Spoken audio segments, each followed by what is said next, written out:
loud. Okay, all right.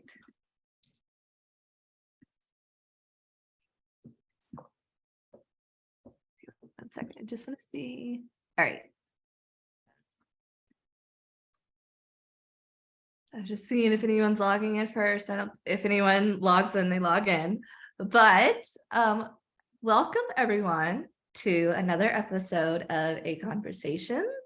This is actually Growing Stronger's first episode in the month of October, which is Dwarfism Awareness Month. And we are so excited to have with us today Eleanor Ellie Robinson from the UK. She is a Paralympic swimmer and has, Ellie, I don't have your bio in front of me, so apologies, but I know we'll get into all of your like world record, you know, your record setting record that you set and everything. But I want to say thank you for joining us today. It is such an honor to have you. And, you know, this is A Conversations. And this, I always tell people when they join, despite the name A Conversations, we obviously speak with the community as a whole. And you have I know, a rare form of dwarfism, skeletal dysplasia, cartilage hair hypoplasia. So just to kind of get started, can you first tell us a little bit about yourself and maybe a little in detail if it's not something, you know, you get tired of explaining, but also maybe what is cartilage hair hypoplasia? Yeah, of course. I'm a bit of a rambler, so if you need to stop me at any point. Same here, so this will be great. Yeah, so as you said, I used to be a Paralympic swimmer. I swam from the age of, I think, competitively from 14, and I finished last year in Tokyo. Oh my gosh, it's been a year since I retired. Wow. Yeah, so I went to Rio in 2016 and then Tokyo in 2020. And I'm actually, as you said, yeah, I'm in the UK. I'm also in London, which is a good time. I'm not originally from London, but I'm currently in London, so I'm doing a history degree. I realized that. Oh, cool. Yeah, so I'm doing a history degree at Queen Mary University, which, yeah, I really enjoy it. It's really, really good. Although today the workload has just hit me and I realized I've got all my essays due in about, what, 4 weeks? So I know it seems like a really long time when they're all due in at once. It's like, but anyway, enough about university. Yeah, so I suppose alongside university, I'm really into F1. I love that. I love my vintage fashion. Anything kind of old Hollywood, 1930s, 1940s. Yeah, and then a little bit about cartilage hair hypoplasia. I don't know if anyone will have watched Little Women LA, but it's the same impairment that Jasmine has. So it actually comes with an immunodeficiency. That's kind of the main, the main feature of it. Probably the main differentiation between the more common forms of short stature and mine. So it's really interesting, actually. I've just been speaking with the people that monitor me at Oxford University hospitals. And like in a minute, we're going through the process of kind of talking about bone marrow transplants and whether it's the right option, when to do it, when not to do it. And it's actually, of course, it's a really difficult topic to talk about, but it's taught me so much. It's been really interesting. And I feel like, if anything, I've learned a bit about biology. And I think I appreciate scientific breakthroughs so much more now. So when I see something on the news or like just anywhere, if I see something about like a scientific breakthrough there was one recently about a drug that was reversing or slowing down memory loss. And there's others about kind of really early trial stages of different types of cancer cures. And like, I just get so excited. Yeah. When I see stuff like that. I think obviously it is now being more aware of kind of my own immune system, but it's just, I find it really uplifting when I see stuff like that. I feel like I've become so much more involved in the world of medicine. I mean, obviously I'm not a Yeah. doctor. I So don't think I don't think I realized that CHH also has immune deficiency associated with it. So in a way, for me to think of that, I feel like you have a double whammy, but I'm sure for you, it's just been your normal, you've just not known to not have also the immunodeficiency. But I agree, like having just dwarfism in general, I've just always had a keen interest in specifically like when something new on the internet or the news and like medical or science research happens in terms of like if it's something like musculoskeletal related or like bone related, I'm always like, oh my God, that's so cool. But then like my own family history, in my family history, like heart disease is a big thing or diabetes. And so anytime I see something about that, I'm like, I feel like every day there's an article on Facebook. One day it's like coffee, like people who drink 4 cups of coffee, it's like better for their heart and they'll live longer. But then the next day it's like drinking less coffee. It's like whatever. But avoid still, I coffee get into that. podcasts. Like I get into that whole kind of like scientific stuff, which I don't think if I didn't have dwarfism and everything, I don't think I would be as interested in like all like kind of the medical research side of things. I also completely forgot to say, I mean, it's really stupid, but I completely forgot. I also have Perthes disease in my right hip, which is like, it's pretty much a form of arthritis. So, Yeah, I mean, I I can actually have, suffer I from know medical ailments. I have quite a few friends who have Perthes disease. They don't have dwarfism too, but where I went for my orthopedic procedures in Baltimore, Maryland, my doctor who did my orthopedic treatment is really he's like big into treating Perthes. And so I have a lot of friends who have Perthes but don't have dwarfism. But I read that on like about you the other day, and I told my mom, I was like, Ellie also has Perthes, and I know it's a triple whammy. but it's such a rare condition as well. And I remember I know this is kind of getting like off track, but I remember a few years ago I ran into someone like somewhere, and I don't know how we started talking about it, but they were like, oh, I have this condition, it's like this hip condition, and I had this hip disease, and like it's called, and I asked, they hadn't said it yet, but I was like, Perthes? And they were like, how did you know that? And I was just like, I know a lot of people with it, ironically. But yeah, it's and I also know it's I know it's more severe, I guess, for girls than it is for boys, given like the anatomy, like the anatomy of, I guess, the pelvis and the hip. I didn't know that. I could be wrong. I just feel like I know I've seen my doctor kind of just explain that before. But obviously with having CHH, I don't know how that like plays into all of that. But I know you started with kind of telling us, about school, but I wanted to ask what kind of, so we can kind of get to know you a little more, what kind of history, like, is there a particular history that, or like time in history that you're studying, or, that's your favorite that you're, like, studying specifically? It's actually really interesting. So at school, I'm not sure how it works in America, but we have exams at age kind of 15, 16, and then we have another set of exams at 17, 18. So so the first one are GCSEs, the second one are A levels. You don't have to remember all that.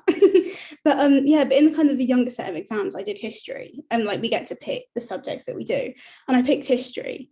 And I did all right. I didn't do fantastic, but it was a solid grade in the end. So I decided not to do it for A level for the next like kind of level of exams. I did business and sport, which was just completely random. And then I took a year out and did Italian. And it was just like, I didn't know that I wanted to do history. It was actually in lockdown when COVID hit. Obviously, I was training at the time. Everything's shut, including swimming pools. So it's hard to train as a swimmer if the swimming pools are shut. You know, you can see how that works. So everything just stopped, and I needed something to do. I needed something to fill my time with. I'm one of those people that, you know, if I'm not doing anything, I feel really unproductive, and I get really agitated. So I was like, I just started watching a load of documentaries. Like I just remember it was really funny. Like every time there'd be an ad break in these documentaries, they'd be advertising like walk-in showers and stair lifts and things, and I'm like, I'm in the right demographic. But yeah, it was I was watching loads of stuff, particularly on Germany. Like I just love modern history, anything in Europe. I think particularly Germany's so interesting just because like the extremes that it went through in such a short space of time is just really interesting. So I started watching loads of documentaries, and then I was like, hang on a minute, I want to make sure I remember this. So I started like making notes, writing things down. Then I was like, I want to understand it a bit more. So I bought a load of books, read a load of those, because I had literally nothing else to do. So I was reading loads of stuff. And by the end of lockdown, I had a folder full of stuff. And I just kind of looked at it and went, like, you idiot, why are you not doing history? Like it's literally sat right in front of you. Just do history. And that was when that was when the penny dropped. That was when it clicked that, oh my gosh, I should just be doing history. And that's what I wanted to do. It was when, you know, everything's put on hold. You have the time to evaluate where you are. I was speaking to someone at university, and she did exactly the same thing. It was in lockdown. And I think, she's 28. And she was saying that she just kind of, everything stopped. She had time to kind of think about where she was. There was no time pressure to make any decisions. And she eventually just came to the conclusion, I want to go back to university. I want to do something. So that was like very much how it panned out for me. That's really cool. That's growing up. I did so well in math and science, but I did not do so well in like grammar, literature, history. And I'm still like, my mom is an accountant. And so I've always just like loved addition, subtraction, numbers, whatever. I love Sudoku for fun. But so I was always like, growing up, you know, loving math and science, I just was always like, oh, I'll probably like go into like science, math, something. But I ended up in like communications and writing and like English. Like I'm not an English major by any means, but it's just funny that like my career is kind of like everything that I use within my career is everything I struggled with like in school growing up. So it's kind of funny like how that happens. So very cool. With it being, and I know you and I we talked last week, and you know, it's Dwarfism Awareness Month, and you know, kind of I wanted to ask, you know, what does that mean for you? I know you and I both, and I'm sure anyone who watches this with dwarfism, you know, we all probably get sick and tired of the same old question. I'm like, oh, like, you know, what, you know, people always want to ask us kind of just about dwarfism, and they never really want to get to know us well. So I do want to use this time to get to know Ellie, you know, outside of her, or, you know, outside of CHH and everything, but I do also, in the spirit of Dwarfism Awareness Month, kind of want to ask, you know, for you specifically, what I guess does living like with dwarfism, what's that like for you? Or you know, what does it, I guess, mean for you to have dwarfism? You know, it's weird when we both have it, and it's like I don't know how to ask it, but when somebody else was to ask me the question, I'm like, I could answer it. But then when you're like have the condition and you're asking somebody with the same who also has dwarfism. We're like, why are you asking me this? But in the spirit of Dwarfism Awareness Month, Yeah, um, no. kind of just what does it mean for you? And, obviously tell us more about, I guess just what makes Ellie Ellie. Yeah, I think I need time to formulate a plan. I don't just want to I want to think about this. No, you're good. I think I want to use, or not me personally, but I think we have a real opportunity here. Yeah. People with short stature have established a month in a sense, and it's obviously to raise awareness, but I think where the opportunity lies is raising awareness on a more kind of corporate level, particularly in media, because I think where awareness needs to be raised, and we spoke a little bit about this before, is on TV, in children's books, and because I think I read somewhere, and I think it's a kind of just a general belief in the world of psychology that children or people develop their personality in the first 2 to 7 years of their life. Mhm. And as well as their personality, it's obviously their beliefs, their values, and kind of their perceptions of what the world entails, what it's made up of. And I think if you include a vast range of kind of different types of people, then those children are growing up familiar with pretty much everyone, because there's obviously this idea that people either with short stature or with disabilities are different. And I like to think that you're not necessarily different to the rest of society. You're different to an individual's perspective or perception of what the world is made up of, because the people that I grew up with obviously include people with short stature in their perception of what society is, because it's been incorporated from such a young age.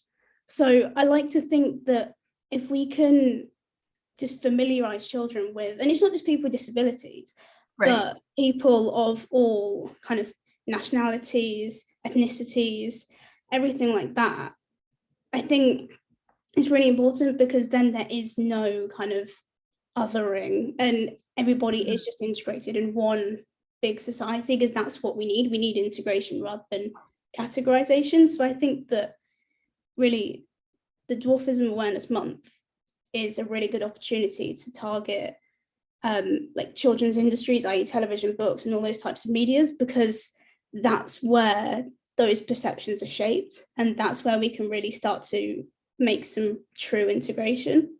Mm-hmm. Something I always I've always really enjoyed more of, there's so many, we have these shows, and I think you have the same shows in the UK as well, but the Little Women shows, like the reality shows. And then I have personally, and I don't know if this is going to make people shun me, I have never seen Game of Thrones, only because because I'm somebody that it's hard for me to get into a new show, and I just know it's a lot of content in one big show, and it's been on forever, but it's on my list to watch that at some point in time. But there's other movies and things, and obviously Peter Dinklage and I know Warwick Davis are big actors with dwarfism, and they've been in a lot of media movies and everything where their storyline is kind of very focused on them having dwarfism, being disabled. And then I remember there was another movie, I forgot, it may just be called Simon Birch, but I remember the character's name is Simon Birch. I can't remember the actual name of the movie, but people growing up would always ask me oh, have you seen this movie, whatever, and yes. But I more personally am a fan of movies or media where like it has someone with dwarfism, but like the fact that they have dwarfism is like never brought up. Like it's not even like a thing. And I just feel like that for me personally, I feel like is more like kind of, it just shows like, yeah, they're just like, it's a person. Like Yeah. obviously they have dwarfism, but we're not like having to like focus on the fact that they have dwarfism. They're just like us. Gosh, I'm so blanking on the name. I'm gonna have to look it up. But there was a movie that Peter Dinklage did just a few years ago. It was like last year. I know he did one called like Serrano or something like that. I've not seen that one, but it's the movie that I he haven't did. either. It's the movie that he did with the woman from Gone Girl, where he's like this Russian mob guy, and whatever. But like, it's never brought up that he has achondroplasia or that he has dwarfism. He is literally just like this Russian mob guy. And it's just like that really made me like enjoy the movie, because the fact that he obviously has achondroplasia and like dwarfism is just, it's never mentioned. It's not like a pot point Yeah. plot point of the movie. And I'm like, that's what I like, and I wish there was obviously for kind of like educational reasons, it is great to kind of talk about like specifically what is achondroplasia or dwarfism. But like when it comes to actual like entertainment and media, I wish we had more oh my gosh, not advocates, role models, and like icons where they have dwarfism obviously, but like that's not the Yeah. main point of their character. They're just a character in the film, and like their whole storyline is not the fact that they have dwarfism.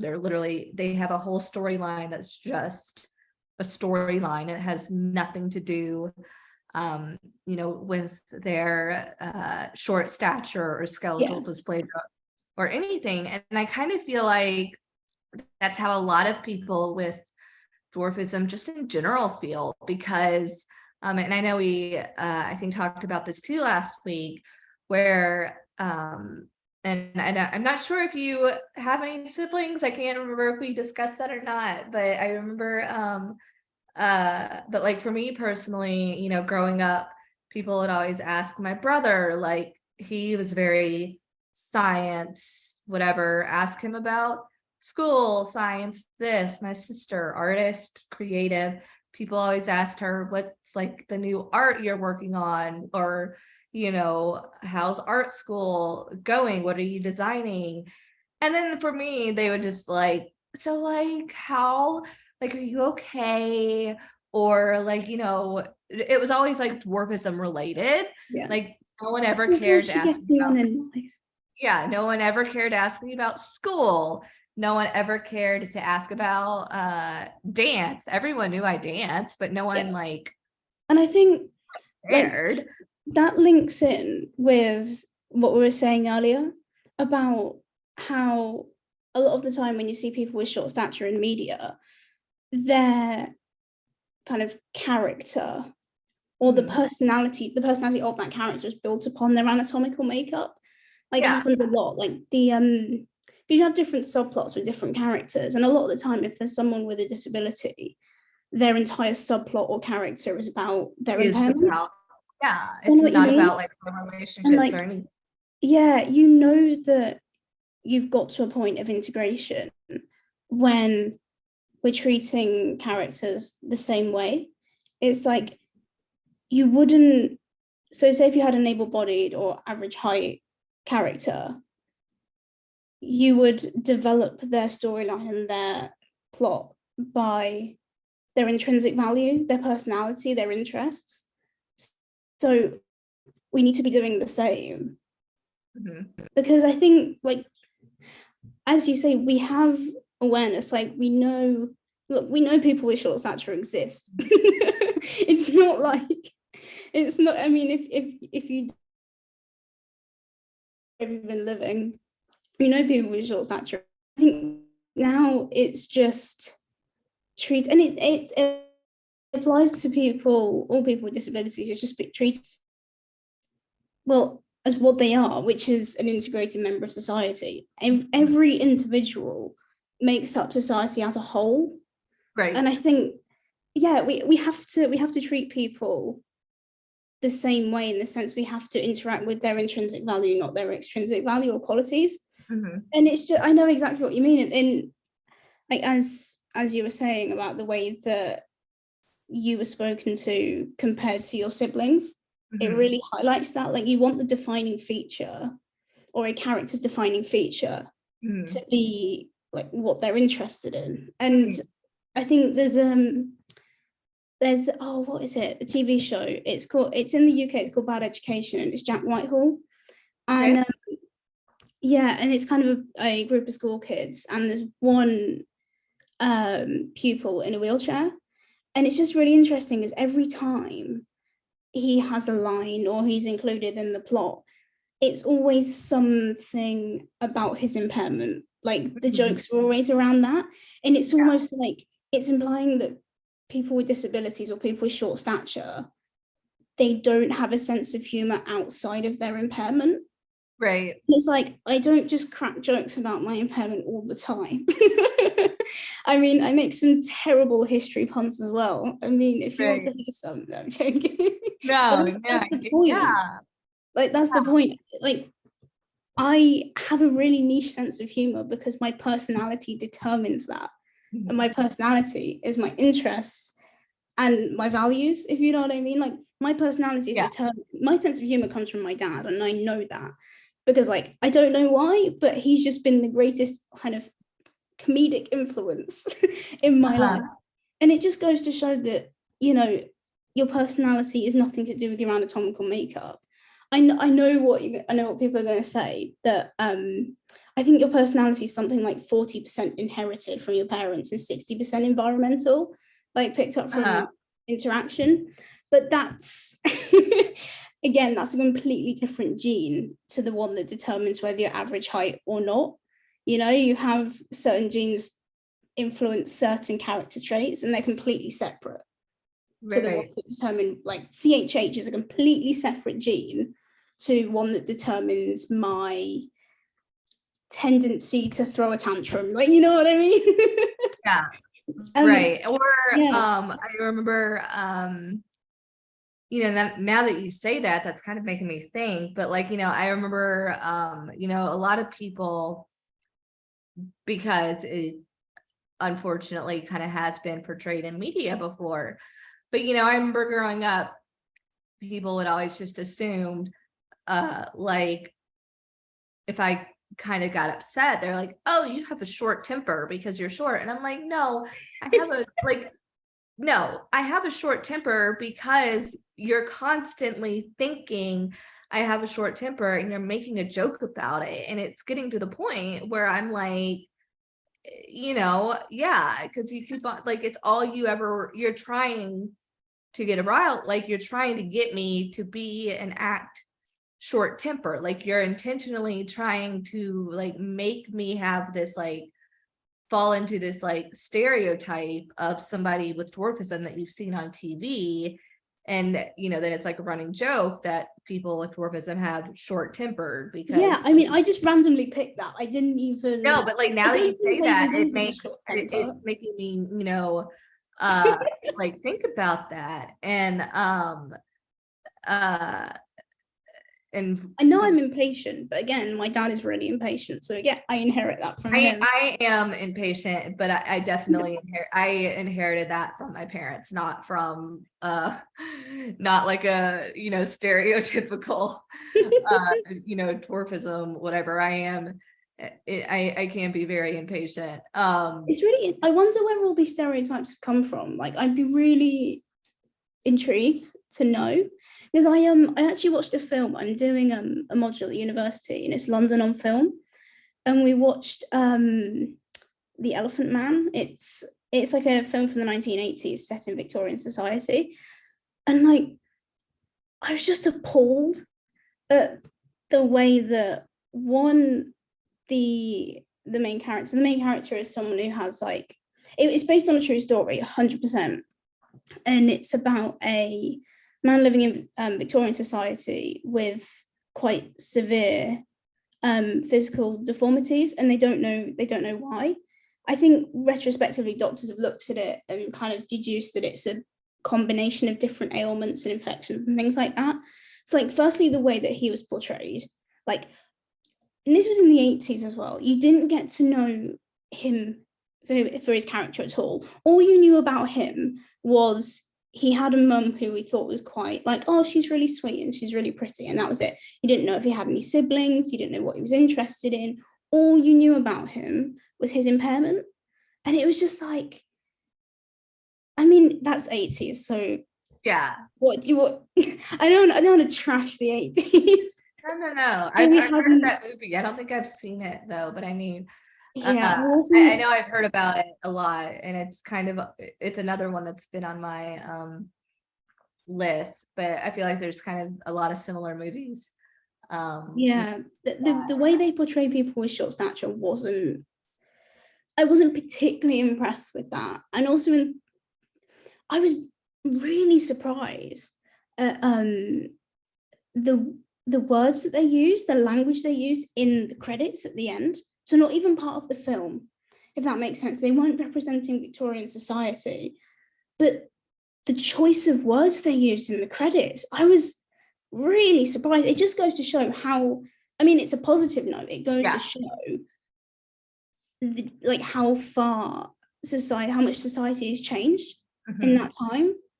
And it's, yeah, and I don't know if you've picked up on it or not, but I always use the term like people with short stature or people with a disability, because I think there's like this big debate between disabled person or person with disability, and I always like to use person with a disability, because I am one who's I use person first language. Yeah. I think that's what you're saying too. And I know a lot of people feel differently about that one way or another, and I never like, oh, there's no right or wrong at all.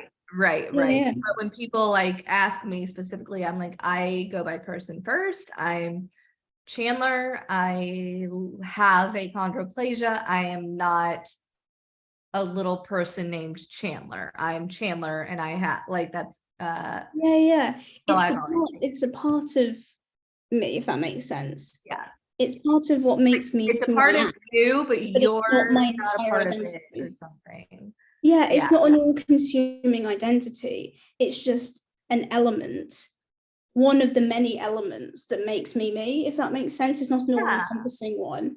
It's an element in an entire kind of collection. I always say, and I know so many people with dwarfism say it too, we are so much more than our diagnosis. Like, get to know us beyond kind of our diagnosis or our dwarfism or whatever, skeletal dysplasia, short stature. I have to say, what I have been so I don't know why I'm so surprised.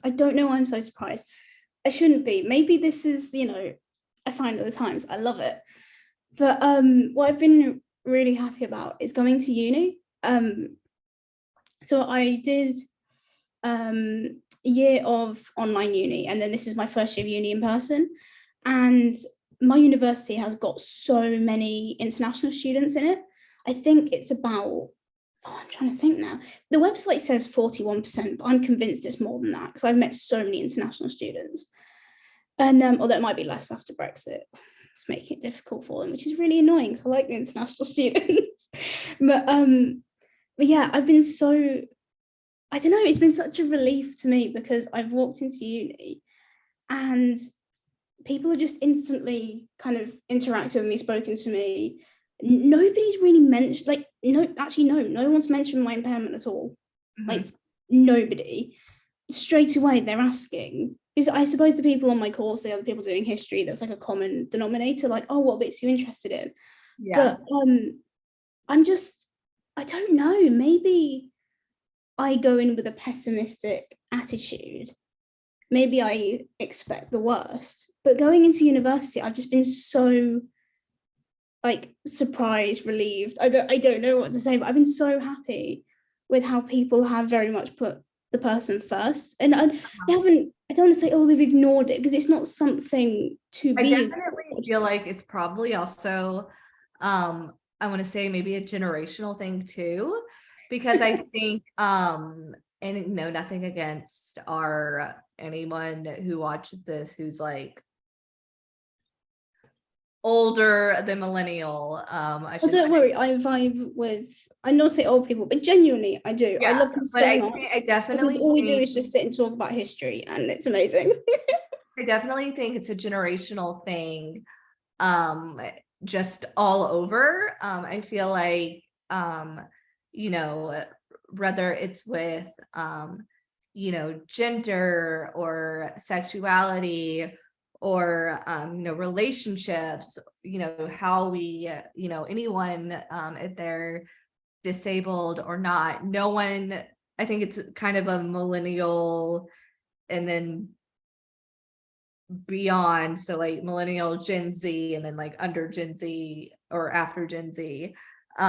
It's kind of just, I think we're in this era or this time where we're like, let's like talk to the like person like within, rather than like, unless that person or that individual is like really making kind of their, I guess, physical body kind of like their main, canvas, or their main, uh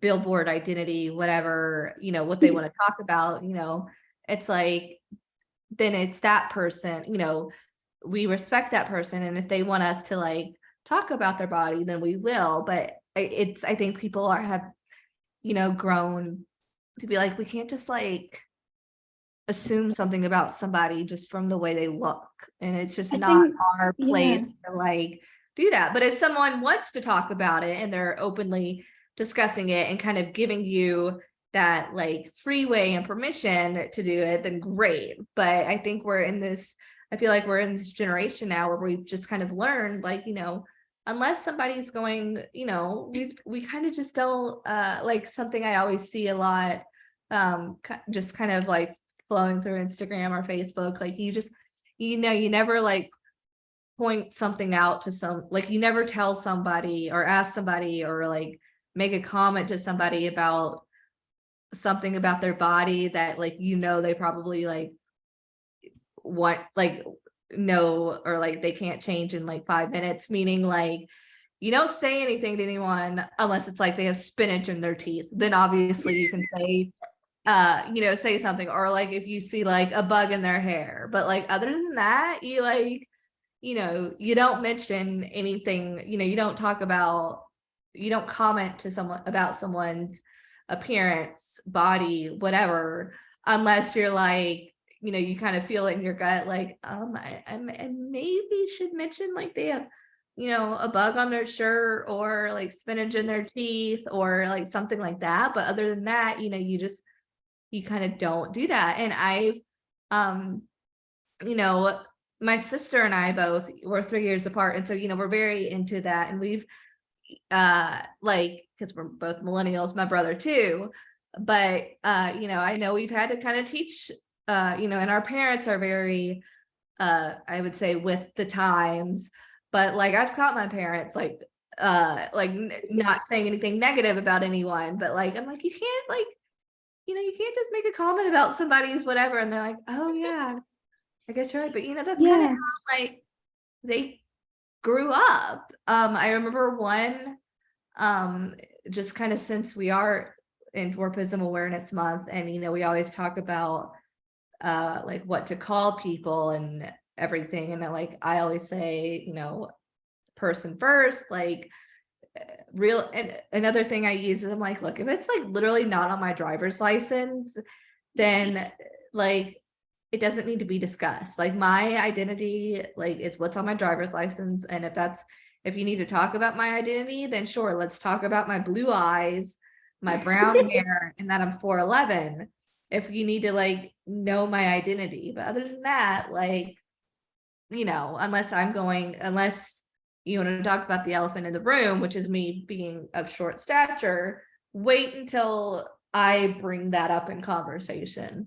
I That's think, unless I know they're like meaning it in, not a harsh way. But there was this one time where my mom and I were on a bus in Baltimore, Maryland, and we were in the city, and I had a woman, very elderly woman, and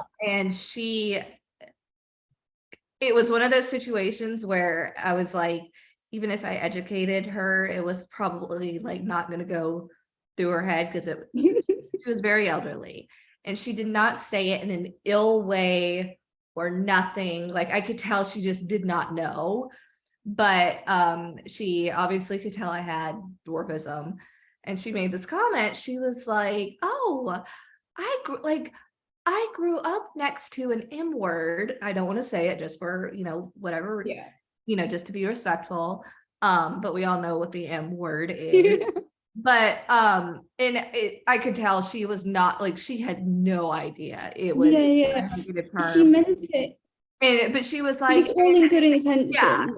But she was like, and I always wanted to be their friend. I always wanted to be, friends with an M word and everything. And I was just, and again, I could tell she did not know. And it was kind of one of those, like, even if we had tried to educate her, I could just tell I it also wasn't like going I also like the way how she said, like, oh, I want to be friends with one, as if it's right. just some And rare so sometimes I Pokemon. feel like, And it's like, that I'm being sorry, said, with right, what? A human? right, There's so many humans out there. But I right. think just going back to the kind of the uni experience that I've had, I think another thing that has massively influenced it is, obviously I'm going to uni in London, and I don't know how much people in the US know about London and its culture, but it is so diverse, so unbelievably diverse, that it's really, I think that's played a huge part in it, that there's a huge range of kind of disabilities, ethnicities, everything, genders, everything like that. So it's almost like, oh, it's nothing new. And that's the point that we need to be getting to with children in this next generation, because that's what it should be. Oh, it's nothing new. It's what I Right. know, it's what I've grown up with, and it's just what the world is, in a sense, which is really, really, really nice, actually. I've been pleasantly surprised. Society's done good. And when I say society, I don't mean able-bodied people. I mean, Right. I think in general, we've definitely, I think there's always room for improvement, definitely. But I am pleased, I would say, with where we are. I think as a society today, I think there's definitely more room to grow. But I also say that as an adult now. I think it's definitely different for children. I'm sure it is. I don't know what it's like in school age, elementary age now for kids today.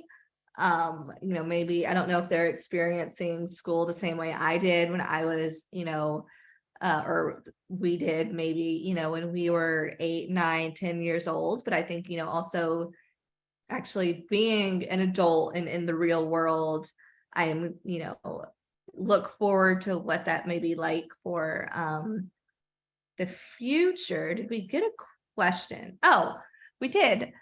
Someone asked, hi, my son is 2, and this is a swimming question. Hi, my son is 2 and loves swimming. I am joking sometimes that he is training. Yay, I'm so excited that he is training for a future Paralympics.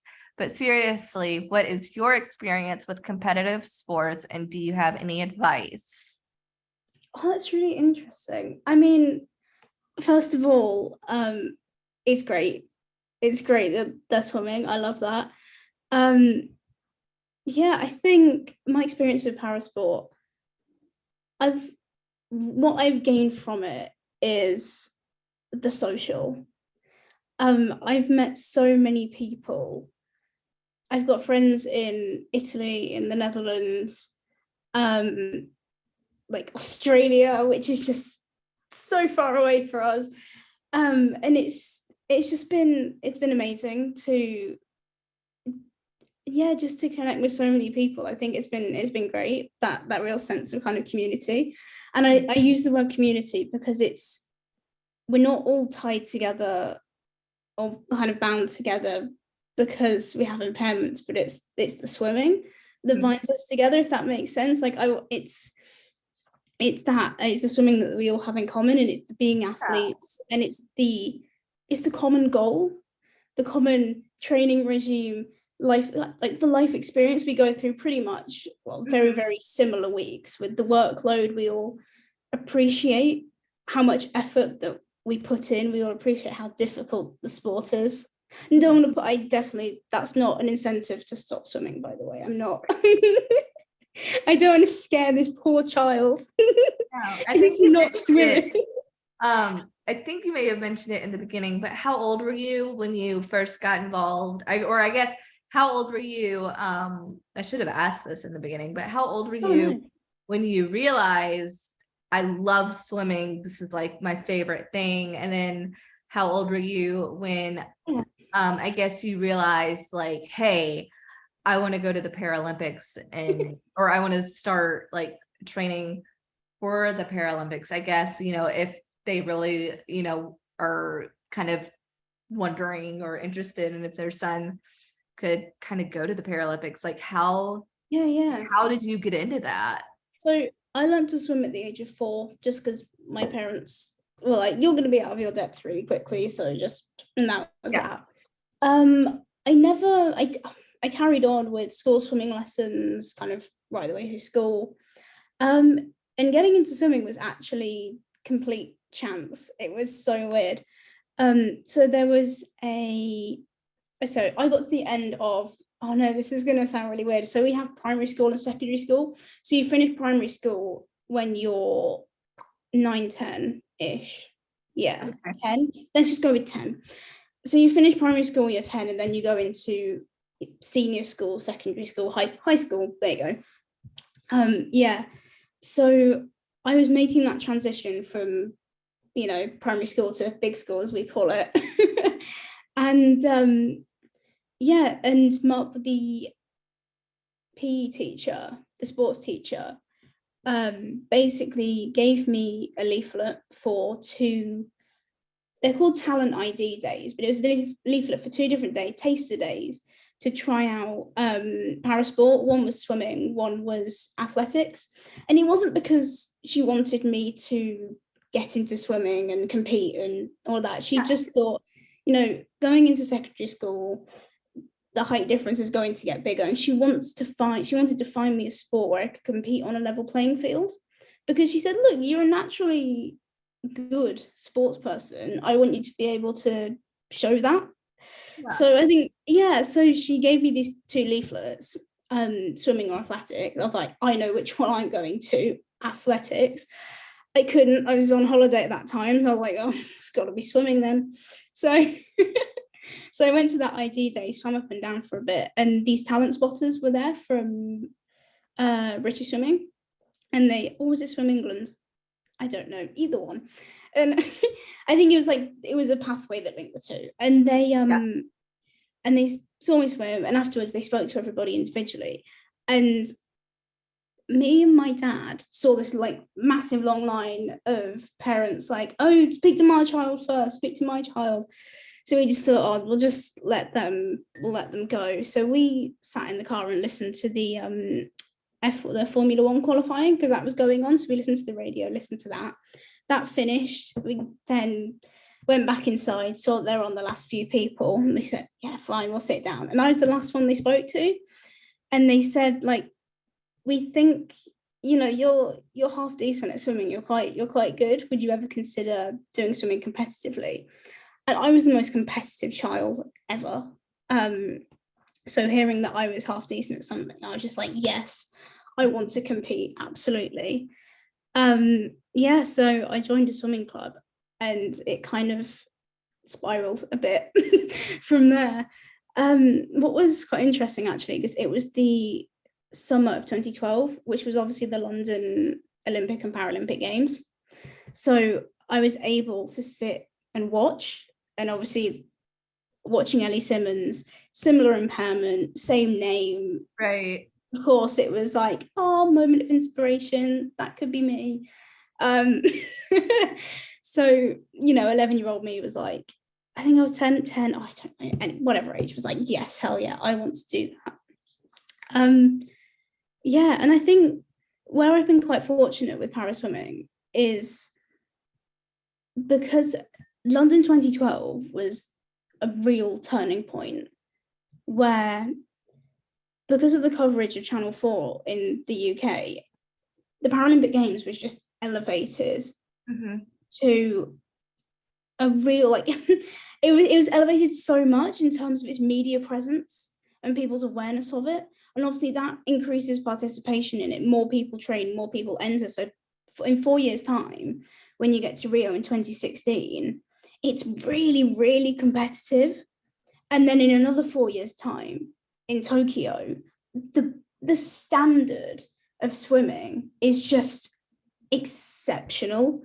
It's and in a really nice, I'm really, really happy to say this, it is so difficult because we've gone from a point where the Paralympic Games, because there wasn't the awareness, there wasn't the level of participation, it was a relatively, and I can say this, it was an easy event. It was an easy sport. It was an easy competition to a degree. Not easy because there was a lack of facilities, obviously, which did prove a challenge, but the level of competition, this, like, the times that people were setting and the rivalries just weren't there. Now we've got to a point where, it's, I always like to say it's sport first, disability second with the Paralympic Games now. We don't just turn up and go, oh, well, I missed out on a medal, but I'm really happy to be here because I'm proving that anyone can do sport. No, I'm gutted because I missed out on a medal, and I'm heartbroken because I'm an athlete and I've sacrificed 4 years of my life. Like, that's what athletes are saying now. And it's, the races are being won by, like, there was one in Rio, which is 4 years after the games, and it was a 50-meter race, and it was won by like 0.01. It's so tight, and it's really nice now that it's a highly credible sport with a real sense of competition, and it's, the credibility of the Paralympic Games is really, really elevated, and it's only going to get better, which is really nice. Wow, that's so, like, I consider myself a very competitive person, when it comes to, like, board games and such, or getting from, like, point A to point B in a certain amount of time, like driving. But I've never been a swimmer, just because I'm one that's like getting in the pool and then getting wet. I'm like, swimming has just never been like my thing. But I've learned so much about, I've just kind of, have really learned so much more about competitive swimming, and like have learned to just like, wow, it is like so hardcore. And I just like, I never would have thought that until, just kind of watching the Olympics over the years and learning all about it and everything, and just like, but yeah. So I guess, for that mom, what would you, I guess, say to because a child maybe who wants to maybe pursue to be a Paralympian, like, what would you say to I guess your young number one, whatever sport that you do it for enjoyment. Massively, because I think if you ever start doing something competitively, every athlete goes through it. It's always like you get to a point where you have like a plateau year and it's really difficult and you hate everything to do with the sport. And you have to remember why you do it. Yeah. You have to remember why you do it in the first place, and it's because you enjoy it so much. And I always, make the most of it while you're young. Don't put pressure on yourself, because I think I will talk about kind of disability here, because it is quite prominent in Paralympic sport. So obviously athletes get attached to medals, obviously, and they're disappointed when they don't win them.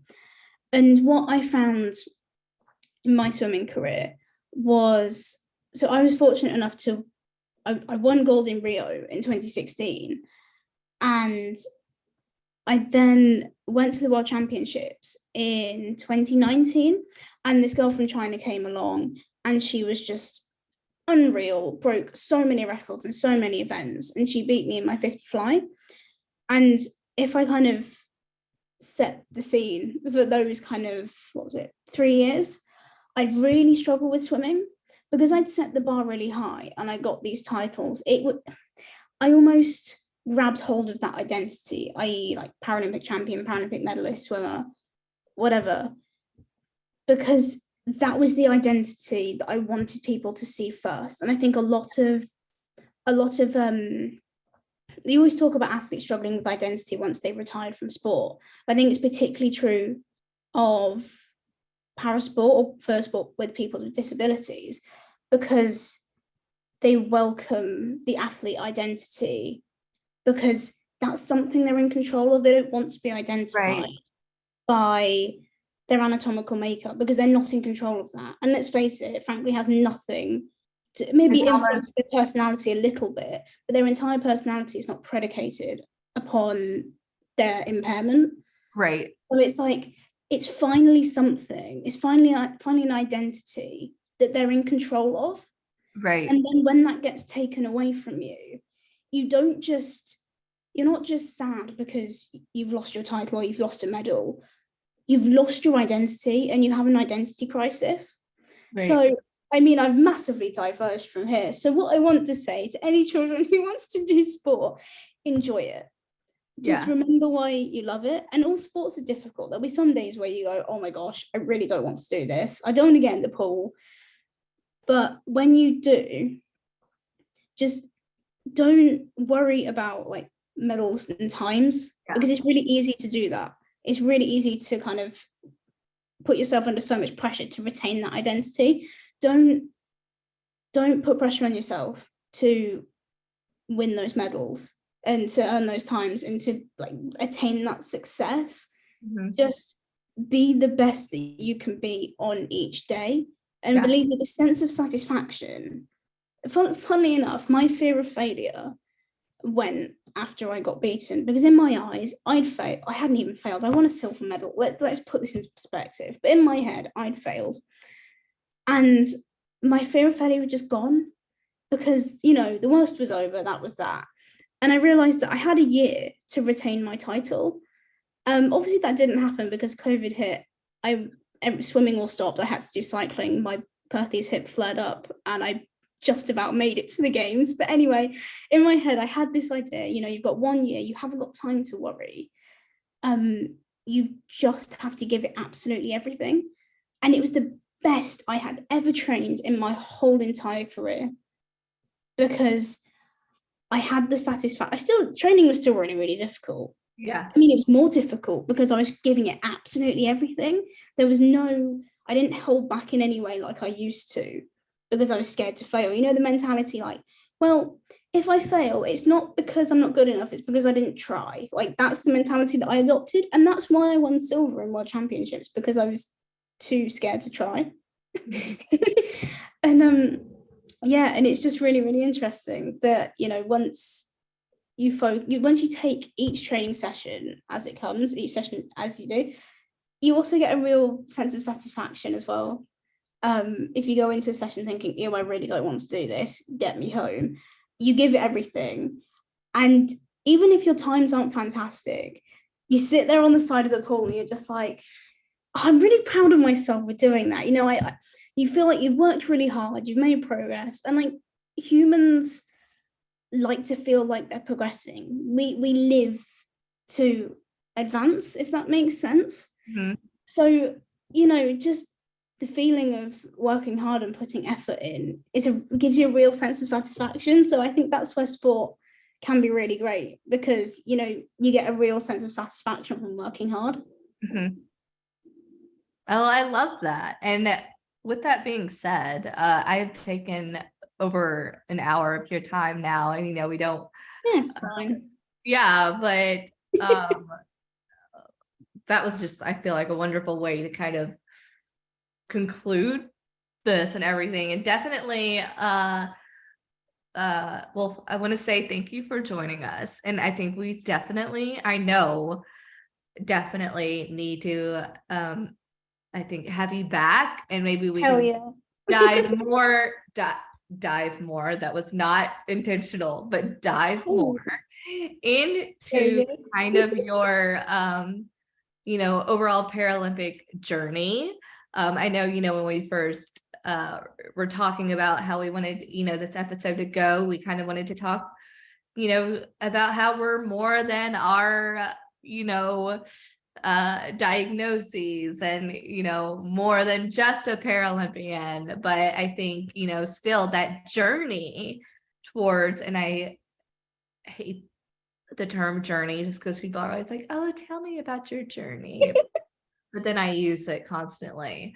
But I think definitely we would have a lot of people, and probably children, who would love to hear, I guess, how you really dove in to, I'm really not trying to do that intentionally, the puns, but got into becoming a Paralympian and everything. Because going back to what you said, having that control over, I'm like, I now people can see me as like this athlete and Paralympian, and they're not looking at me as like, oh, just having short stature. So yeah, that's I feel like I'm back at school. Oh, pick me. yes, yes, you're the only one. Yes. Really quickly before we go, one thing I really wanted to talk about, based on kind of identity as well, and kind of building your identity on your intrinsic value, i.e. your personality, values, and everything, interests, hobbies, rather than anatomical makeup. I think what I've done since I retired from swimming, obviously I'm massively into vintage clothing, Mhm. and obviously that's come from my love of history, old Hollywood films. I will sit watching Fred Astaire films for ages. I love him. But yeah, and what I found is, so I dress, not right now because I'm just in a top, but it's kind of vintage, I don't know. But I dress in kind of 1930s to 50s clothes. And it's really interesting because I've thought about it quite a lot. And it's a way of bringing my intrinsic value to like the external, if that makes sense. It's making my intrinsic value extrinsic, Mhm. because in a sense, obviously when someone sees me, the first thing they're going to recognize is she's 4 foot. Yeah. But it's my way of conveying who I am and Mhm. my personality, because I always say, like, you obviously have to talk to me and get to know me to know that I love history. I don't just walk around with a sign that says I like history. But dressing in the clothes that I do, it's almost a bit of an insight into who I am, and it's almost regaining control of my identity and choosing to define myself by my personality, my interests in a way, and kind of bringing that to, yeah, I guess the forefront, people, like, so that people can see it rather than being hidden. And it's really interesting. I think that's what I would encourage for people with a disability, with short stature. If you do ever have that kind of I don't say identity crisis, but if Right. you, if you do But ever like feel a little bit fashion is lost, always the way to, um, yeah, fashion is always a way. My sister is in fashion design, and she definitely expresses herself through like the clothes that she wears, the clothes that she makes for herself. She does like a lot of knitting, and so she definitely has her own unique style, which is very fitting to her. Like, her, what she wears is definitely her personality and every um thing. And so that is very you know fashion is always a good way to express ourselves. And I want to say, and I will include this when we post it to our socials and on our YouTube, but definitely for those who watch this, go follow Ellie on Instagram. She has a wonderful Instagram that I know kind of shows your love for history and fashion, as well as your kind of Paralympian journey too. So definitely follow Ellie. I had it memorized. What's your Instagram handle? I can mention it, but I think it's just and I will be sure to like include it in our bios and descriptions. But if you want to give your Instagram handle. Yeah, I think it's, well, the last time I checked, it's just Ellie Robinson GB, because obviously I made it while I was an athlete. Yes. So now it just looks like I'm an uber fan of Great Britain. Awesome. Well, I will be sure to again include it. And again, I want to say thank you for joining us or joining Growing Stronger for an episode, or for having a conversation with us. We would love to have you again, and thank you, and enjoy your evening, because I know it's after, I guess, 9 p.m. there now. So Not too bad. We're only 7 minutes past 8. So okay, after 8. We've got some time to get some work done. The night out of the time, and my brain's just getting into gear. Yeah. No, it's been really, really nice, really, really good to chat, and I'd love to come back. So definitely. Back to the virtual table of conversation. Yes, absolutely. Well, thank you again, and we will talk to you soon. Thank you. Bye.